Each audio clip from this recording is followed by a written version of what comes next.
Assalamualaikum warahmatullahi wabarakatuh dan salam sejahtera. Hari ini kita akan teruskan untuk sains tingkatan 2 kita, bab 3 nutrisi. Hari ini kita akan teruskan untuk kita punya subtopik terakhir bab 3 iaitu 3.4, proses penyerapan dan pengangkutan hasil pencernaan serta penyahtinjaan. Sebelum ni kita dah belajar berkenaan dengan bagaimana makanan dicerna. Okay, kita ada 3 kelas makanan utama yang membekalkan kita dengan tenaga iaitu protein, karbohidrat dan juga lemak. Okay, makanan-makanan ini telah diproses di dalam sistem pencernaan kita di bahagian-bahagian tertentu. Okay, dan kemudian ianya telah dipecahkan kepada molekul-molekul kecil yang boleh diserap oleh badan kita.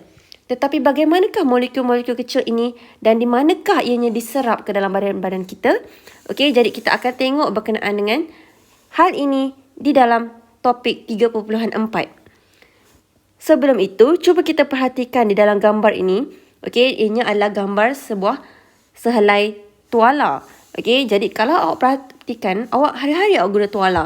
Okey, jadi dekat bahagian tuala di permukaannya awak akan perasan ada bahagian-bahagian yang berbulu. Okey, bahagian berbulu di keseluruhan permukaan tuala tersebut. Okey, jadi macam yang awak tahu apakah fungsi benang-benang yang terdapat di atas tuala tersebut? Pastilah ianya berfungsi untuk menyerap air ataupun lembapan yang ada di bahagian badan kita contohnya.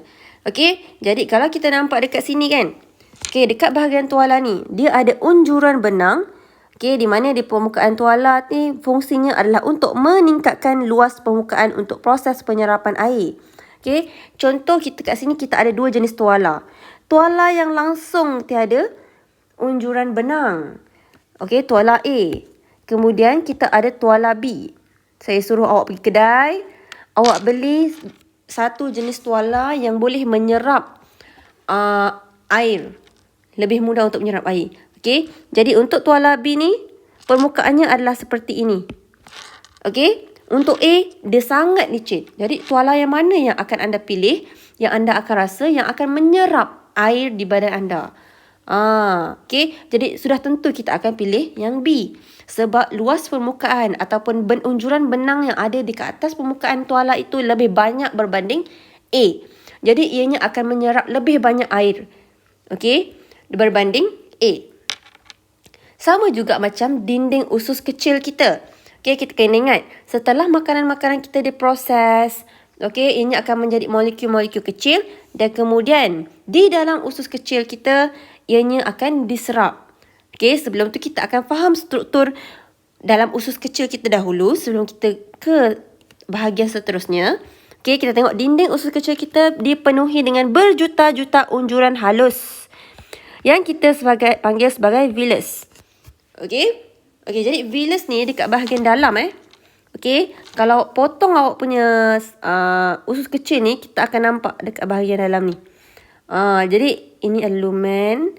Okey, jadi dia punya villus tu adalah dekat bahagian ni. Kejap lagi kita akan tengok gambar yang lagi detail lah.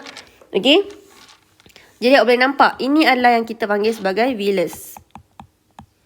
Okey, unjuran tersebut meningkatkan luas permukaan untuk proses penyerapan makanan tercerna. Okey, jadi awak boleh bayangkan tak kalau macam tuala awak, bukan tuala awak. Awak boleh bayangkan tak kalau awak punya usus kecil tadi memang sama macam tuala A. Sangat licin. Jadi agak sukarlah untuk kita menyerap makanan. Tak terlampau banyaklah makanan boleh diserap.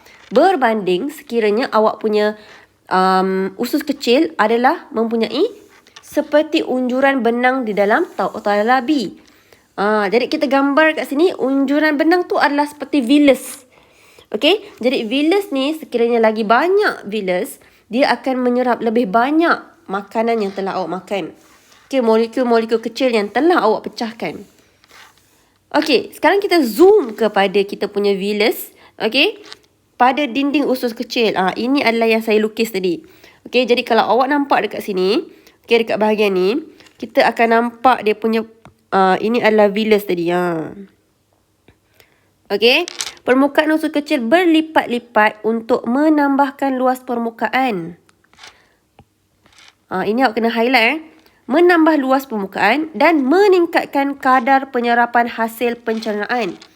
Jadi awak boleh nampak dekat sini. Kenapa permukaan usus kecil tu dia berlipat-lipat?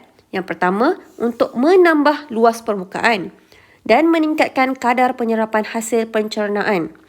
Okey, jadi kalau awak dia punya luas lagi besar, lagi banyak hasil pencernaan. Makanan seperti yang mengandungi asid amino, glukosa dapat diserap terus ke dalam vilus. Okey, dinding vilus sangat nipis. Okey, iaitu setebal satu dinding sel sahaja untuk meningkatkan kadar penyerapan. Okey, kalau awak nampak dekat bahagian ni kan. Dekat bahagian ni. Okey, contoh kita ada, saya tunjuk contoh satu vilus lah. Okey, dekat bahagian luar permukaan vilus ni, hanya ada dia ketebalan Kita cakap berkenaan dengan ketebalan. Okey, hanya ada satu sel sahaja. Nampak tak? Jadi, makanan yang awak makan tu, dia boleh masuk direct terus ke dalam ini dengan senang. Tetapi ingat, hanya makanan yang telah dicerna sehingga menjadi sangat kecil sahaja yang boleh masuk. Sekiranya makanan-makanan tersebut, contoh macam karbohidrat yang masih tidak tercerna, dia takkan dapat masuk. Okey? Kemudian, salur darah kecil berfungsi untuk mengangkut nutrien. Kalau nampak yang ada warna merah, warna biru ni, okey, dia berfungsi untuk mengangkut nutrien ke seluruh badan. Okey, jadi macam yang kita balik kepada kita punya fungsi, kita punya main utama. Kenapa kita kena makan? Sebab kita nak mendapatkan tenaga. Okey, jadi contoh kalau makanan seperti glukosa. Jadi makanan ni akan digunakan oleh sel-sel dalam badan awak untuk menghasilkan tenaga. Okey, jadi kita ada mitokondria dalam tu. Okey, kita dah belajar berkenaan dengan ni di bab 2 dulu. Okey, bab 2 masa tingkatan 1. Okey, respirasi sel. Okey, jadi kita ada oksigen, kita ada glukosa. Dalam masa yang sama, sekiranya proses respirasi berlaku, tenaga akan dapat dihasilkan. Jadi tenaga itulah yang awak guna untuk awak membuat aktiviti harian. Okey? Sebab tu kita kena makan. Kalau kita tak ada makan, kita tak ada tenaga. Kemudian, kita tengok ni. Penyerapan dan pengangkutan hasil pencernaan. Okey. Laktil berfungsi untuk menyerap lemak yang dicerna. Okey, laktil ni adalah bahagian hijau ni kalau nampak. Okey, ni laktil. Okey, sebelum tu kita tengok. Yang warna merah dengan warna biru ni adalah kapilari darah. Ini adalah dinding vilus. Tadi saya dah cakap kan. Dinding vilus ni dia perbuat daripada satu sel sahaja, tebal dia. Okey, ketebalan dia satu sel. Maksudnya dia tak adalah terlampau tebal. Okey. Jadi lebih mudah untuk nutrien yang bersaiz kecil untuk masuk dinding usus kecil dibawa ke dalam dibawa oleh darah ke sel. Okey. Jadi contoh kalau awak ada amino acid kat sini. Amino acid ni dengan mudah dia akan masuk terus ke bahagian salur darah, kapilari darah. Okey, jadi lepas dia masuk ke dalam kapilari darah, macam glukosa, asid amino, dia akan diberikan kepada bahagian-bahagian yang memerlukan. Sel-sel yang memerlukan asid amino ataupun glukosa. Okey, makanan yang tidak tercerna pula bersaiz besar, tidak dapat menembusi dinding usus kecil. Jadi awak kena bayangkan, kalau dia besar, awak tak akan dapat masuk pintu ni. No. Okey? Jadi makanan-makanan ni lah dia akan jadi makanan yang tidak tercerna dan kemudian akan dibawa ke awak punya usus besar.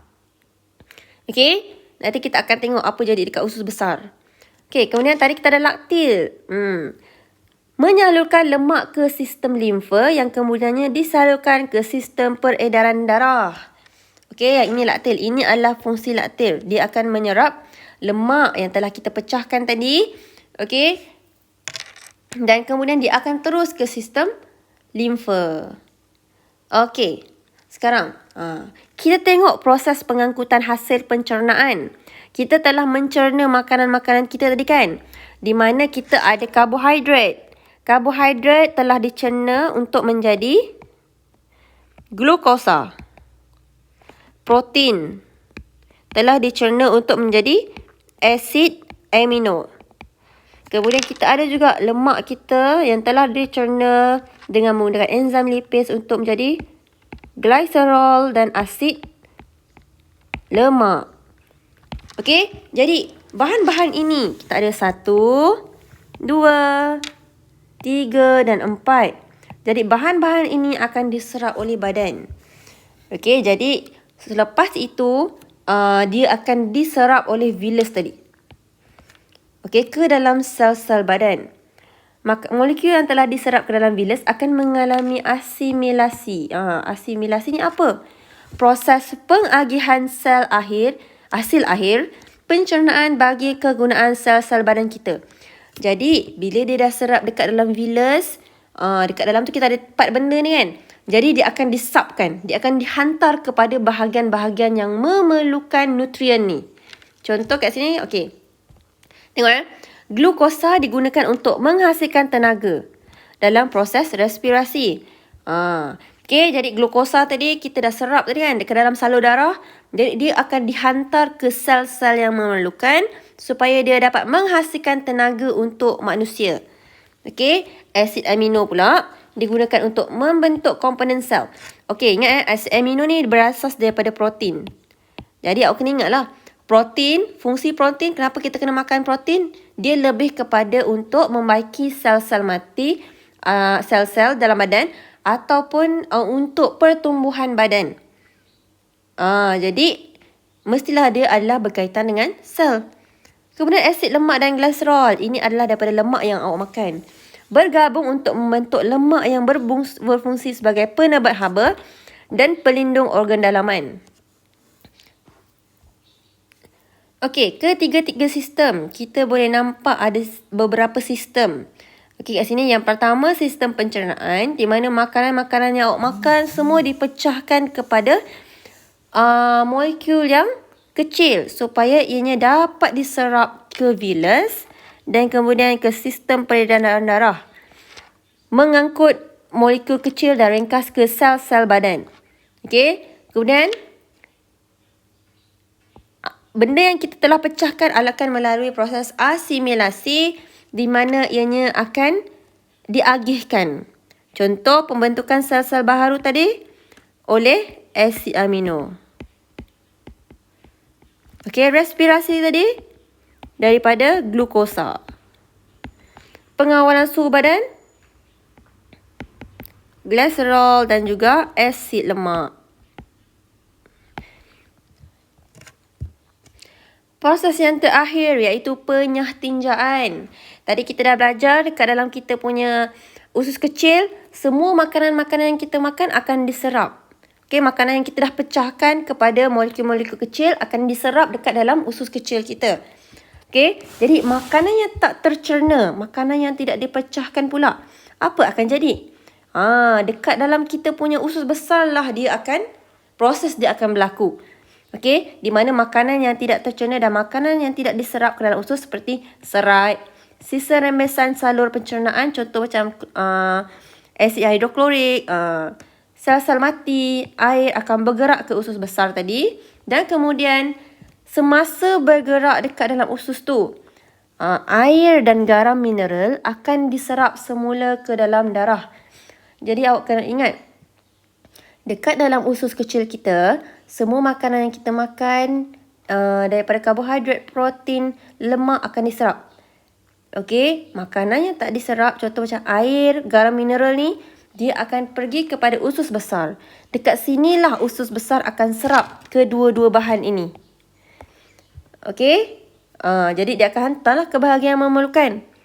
Hal ini menyebabkan makanan yang tidak diserap dan tidak tercerna menjadi sistem pepejal yang disebut sebagai tinja. Okey, bila air-air tadi dah diserap, jadi makanan yang betul-betul tidak tercerna tu dia akan jadi sistem pepejal lah. Dia dah kering. Okey, jadi dia disebut sebagai tinja. Awak punya najis kan? Tinja akan disimpan sementara di dalam rektum. Okey, ini adalah bahagian rektum Okey, rektum. Sebelum disingkarkan melalui dubur. Proses penyingkiran tinja daripada bahan tersebut disebut sebagai penyahtinjaan. Jadi awak boleh nampak nilai gambar ni. Okey, Jadi dia akan disimpan sementara. Benda-benda yang kita tak nak guna, kita tak nak dah. Dah tak ada kelebihan pada badan kita tadi. Dia akan disimpan dekat dalam rektum. Dan kemudian bila tiba masanya, dia akan dibuang melalui dubur. Jadi proses inilah yang kita namakan sebagai penyah tinjaan. Okey, jadi kita dah tamat untuk bab 3 kita, di mana kita akhiri untuk bab 3.4. Jadi untuk bab ini agak banyak yang perlu kita hafal, agak banyak proses yang perlu kita ingat. Okey, jadi perbanyakkan latihan, banyakkan bacaan dan fahami. Okey, jadi kita akan jumpa lagi untuk bab 4. Okey. Dan saya akhiri untuk topik ni dengan Assalamualaikum warahmatullahi wabarakatuh dan salam sejahtera.